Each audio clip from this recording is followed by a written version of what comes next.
আফগানিস্তানের পাকতিকা প্রদেশের বারমাল জেলায় বিমান হামলা চালিয়েছে পাকিস্তান। এতে নারী ও শিশুসহ কমপক্ষে 15 জন নিহত হয়েছেন। নিহতের সংখ্যা আরও বাড়তে পারে বলে আশঙ্কা করা হচ্ছে। মঙ্গলবার রাতে আফগানিস্তানের লামান সহ অন্তত 7টি গ্রামে হামলা চালায় পাকিস্তান, যেখানে একই পরিবারে 5 সদস্য প্রাণ হারিয়েছে। হামলার আগে কাবুলে দুই দেশের উচ্চ পর্যায়ের নেতৃবৃন্দদের বৈঠক হয়। এর পরপরই আফগানিস্তানে হামলা চালালো পাকিস্তান। যদিও হামলার প্রতিশোধ নেওয়ার হুঁশিয়ারি দিয়েছে কাবুল। এ খবর দিয়েছে অনলাইন এনডিপি ও ভয়েস অফ আমেরিকা। স্থানীয় গণমাধ্যমগুলো জানিয়েছে যুদ্ধ বিমান দিয়ে হামলা চালিয়েছে পাকিস্তান। তাদের প্রতিবেদনে বলা হয়েছে বিমান হামলায় বারমালের মুরগো বাজারের নামে একটি গ্রাম প্রায় ধ্বংস হয়ে গেছে। এতে ওই অঞ্চলে চলমান মানবিক সংকট আরও তীব্র হয়েছে।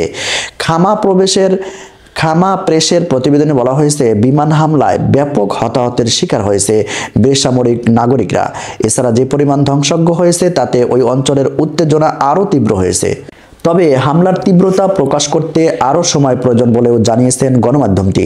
পাকতিকা এবং বারমাল এলাকার হামলার তীব্র নিন্দা জানিয়েছেন তালেবান সরকার। দেশটির প্রতিরক্ষা মন্ত্রণালয় জানিয়েছে নিজেদের ভূমি এবং সার্বভৌমত্ব রক্ষা করা তাদের বৈধ অধিকার।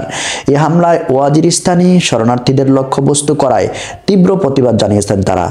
আনুষ্ঠানিকভাবে এখনও এই হামলার দায় স্বীকার করেনি পাকিস্তান। তবে বেশ কয়েকটি প্রতিরক্ষা সূত্র জানিয়েছে সীমান্তের কাছে তালেবানদের আস্তানা লক্ষ্য করে হামলা চালানো হয়েছে। দুই দেশের সীমান্তে সন্ত্রাসী হামলা নিয়ে উত্তেজনার মধ্যে ইসলামাবাদের এমন আকস্মিক হামলা উত্তেজনা আরও বাড়িয়েছে বলে মনে করছেন বিশেষজ্ঞরা।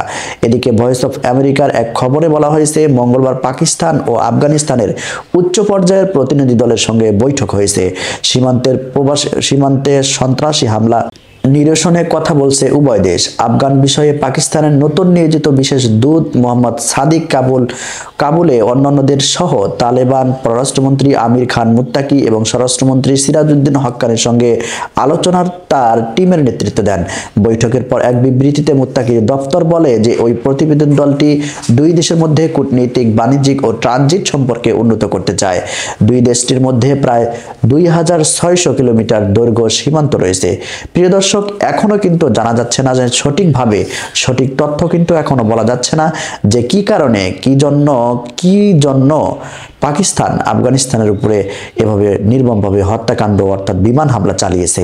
প্রিয় দর্শক, সঠিক তথ্য নিউজটি পেতে আমাদের চ্যানেলটি অবশ্যই সাবস্ক্রাইব করে একটি লাইক করে দিবেন।